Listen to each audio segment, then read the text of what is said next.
Hi everyone, Bonnie here from Bonniecarollee Makes Cards. Welcome back to Crafty Meraki's channel. There's nothing like celebrating a birthday with classic red roses. Today I have a card and gift tag set featuring the gorgeous Artisan Flora Dies Rose. I began by die cutting the main rose, 3 smaller roses, and 2 rose buds out of white cardstock. All of the layers will be Copic colored. My recipe for classic red roses is R89, that is the darkest color, and then working towards the lightest are 39, 35, and 32. I'll be demonstrating the coloring with the small rose. If you look at the right of the protective paper that I'm coloring on, you'll see that I have all of the layers laid out in the order in which they're going to go together.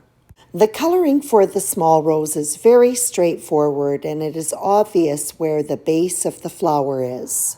When coloring the large rose, the base of the flower is in the center. The orientation of the petals from this central point helps to determine where that shadow area needs to be. The inks are applied using a feathering, or some people call it a flicking technique. This technique helps to lessen the concentration of color at the point in which you're going to switch to the next one. This will help to create a nice smooth blend. After all 4 colors have been applied once, then I'll go back with just the R39, that's the second darkest color, and 35 and 32, and apply it a second time. The 2 coats of ink, in addition to the flicking motion in which they are applied, will result in a nice smooth blend between all 4 tones. And as you might have noticed, I'm coloring much more than just the petal layers. My nails are getting an abstract design. Because I've used a number of the roses, there is quite a bit of coloring. But once you get going, you develop a rhythm, and this becomes a lovely task that requires no thinking whatsoever. It's pretty repetitive, and I know that you've got the idea, so let's move on to the assembly. Again, I begin by laying everything out in the order in which it's going to go together. The small rose and the flower buds will be put together just with liquid adhesive. These are so easy to put together. You'll notice that there's a little triangular die cut on the main layers. It is just a matter of lining these up one to the other, and voila, you have your flower. This die cut will be adhered to the top of the last layer. There are 2 end points on either side of each of the die cuts that will line up together. Now to finish it up with a couple of furled petal edges, starting with the one that is on the right hand side. Just a portion of this die cut is going to sit on the stacked layers of the rose. The overhanging portion is going to line up to that very first layer of the rose, giving it a very light and airy look. The second furled petal edge will also be adhered just to a portion of the stacked rose. It will also be covering up that triangular registration die cut. And like the previous one, it is lined up to the outside edge of the first layer of the rose. And there we go. Now on to the main rose. This one is going to be put together with a combination of foam squares and liquid adhesive. For this rose, the main layers also have that triangular die cut registration mark. In addition, there will be 1 or 2 points which will line up with the previous die cut. The illustrative guide, which is accompanied with this die set, makes it very clear where those points are. This die cut that I'm putting on now, it will line up perfectly to the bottom of the previous die cut. And this next die cut will be added to the bottom of that one, giving it a furled edge detail. Depending on the size of the petals, I will use either a full foam square or a half one. The foam squares are always placed at the petal's edge with the liquid adhesive at the base. This will cause the petals to sweep upwards and outwards towards the edge. And rather than holding on to the base of those petals until the adhesive is dry, reverse tweezers come in very handy. For these last two petals, they have been assembled in a different order than what was suggested. I wanted to accentuate the depth of that base petal, and so I'm putting this one on top of it. And once again, I reach for my reverse tweezers to hold this petal in place at the base until the adhesive is dry. The completed rose, it has such beautiful dimension. And now on to the foliage. This one die will cut 2 different sizes of leafy sprigs, plus the stem for both the small rose and the rosebud. It was cut 4 times from white cardstock. Everything will be colored again with Copic markers. I'll be working with BG 99, 94, and 82.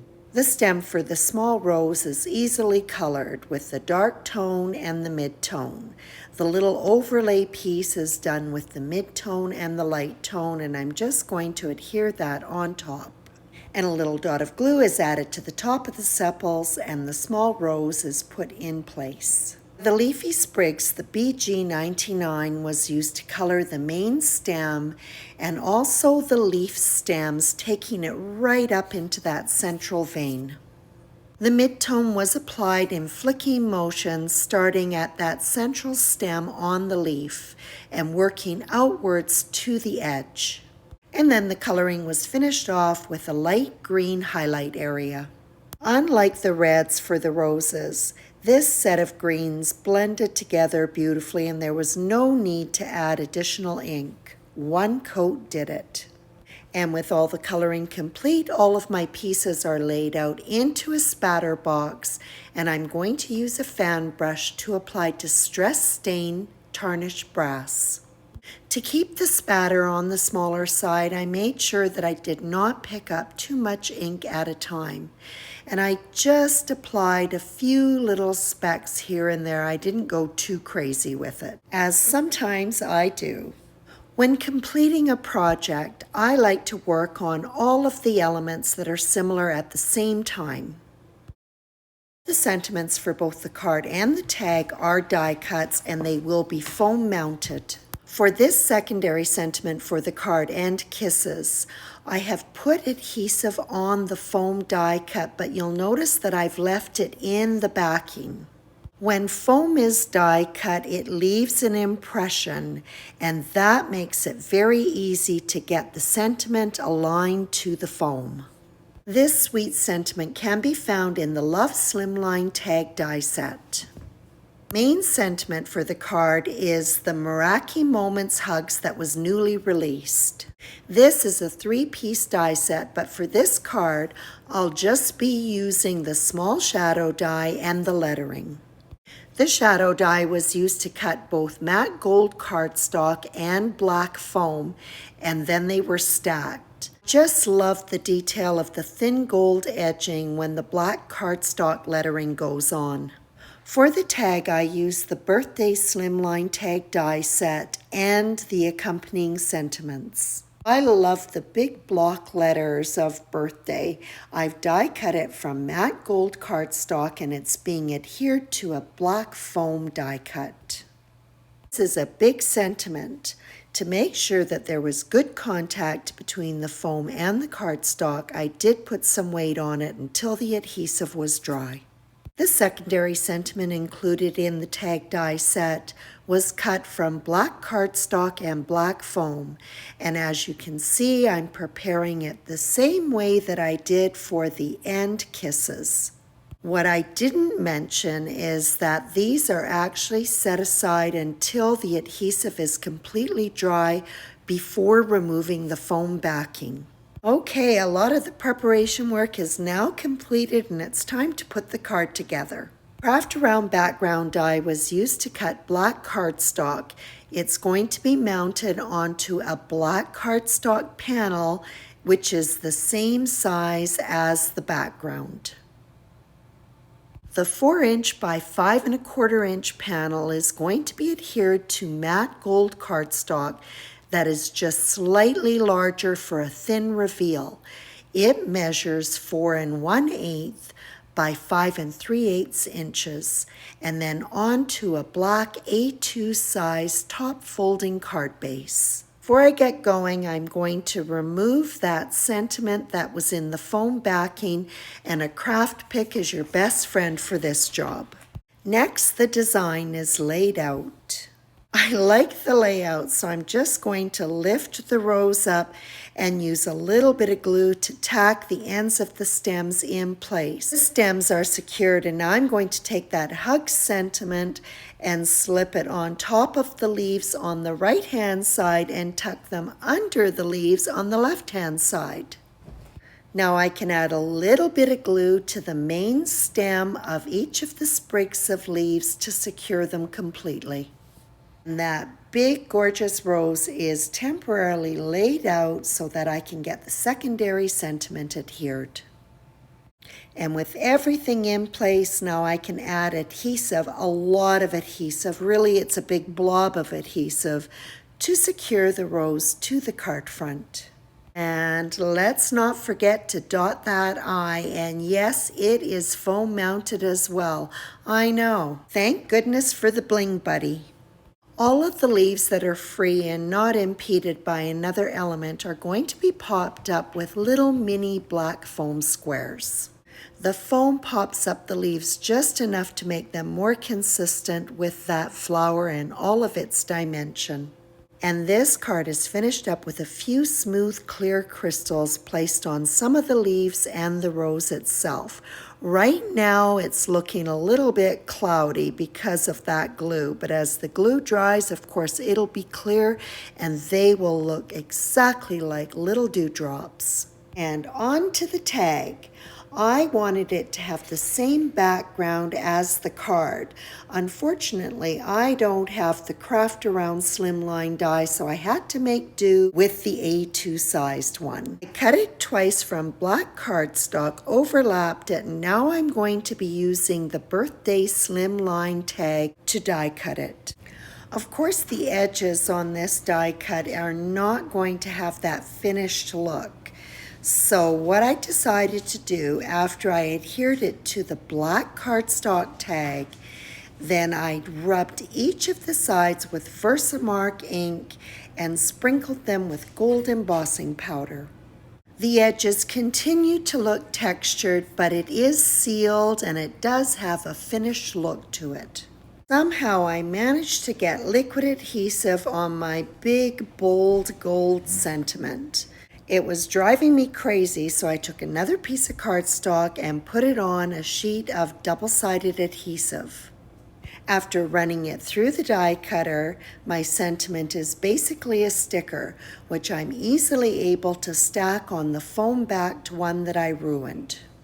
And with that crisis averted, now I can carry on. The 3 small roses and buds will be incorporated into the tag design. The 3 small roses and one of the flower buds have been paired up with a leafy stem, the stem trimmed down, and the pair adhered together. This sentiment has yet to be adhered. I want to use it as a basis for figuring out where I'm going to tuck in all of these pretty florals. After everything has been adhered, now it's time to mount the sentiment. Lift it out, being careful because I do have some of the leaves that are overlapping it. The dimension on the sentiment will be consistent with all of the dimension that is found on those sweet flowers. And I'm using my thumb to prop up one end as I pull out those pieces that are going to sit on top of the sentiment. The roses were only tacked to the leafy sprigs on the stem, so now I'm going to just go in and add a little bit of adhesive here and there to stabilize them. To trim the overhanging stem of the bud off, I'll flip the tag over so that I can push the blade of my scissors right up against the edge of the tag, and then I'll get a nice flush cut. Like the card, for any of the leaves that are not overhanging the tag's edge, I'll use small black foam squares to give those leaves some added dimension. I'll also pop up that little rosebud that is sitting on the sentiment. And I have one additional rosebud and I can't let it go to waste, so I'm just going to slip that in the top left-hand corner. The tie for the tag will be done with a combination of gold and red ribbon. After the ribbons are fed through the slot, they'll be folded in half and crisscrossed. The ribbons will be laid out one at a time with a dot of glue to secure it. It takes a little bit of time for the adhesive to hold the ribbons together, so I use my reverse tweezers, then I'll flip it over and do the same thing on the other side. Remember the secondary sentiment that was stacked on foam? It is more than dry right now, so I'm just going to use my craft pick and release it from the backing. After I've placed the liquid adhesive on the back of the sentiment, I am going to tap it off. After all, I did replace that gold foil sentiment, and I don't want any of that glue oozing out onto it. I'll use some of those smooth, clear crystals that were used on the card on some of the roses, leaves, and to highlight the secondary sentiment. Just a reminder that when I secured the ribbon to the tag that I did first the front and then flipped it over and did the back side. And I have to say that I was really surprised how long it took for that adhesive to dry. I'm thinking it took around 20 minutes on each side. The ribbons are trimmed off at an angle and I'm cutting them at different lengths. And that completes this tag, and there it is with its partner card. This project did take some time to pull together, but what a beautiful set to give to someone who's having a special birthday. Crafty Meraki's Artisan Flora Dies Rose set really takes any card to the next level. Thank you so much for joining us, and I look forward to our next visit.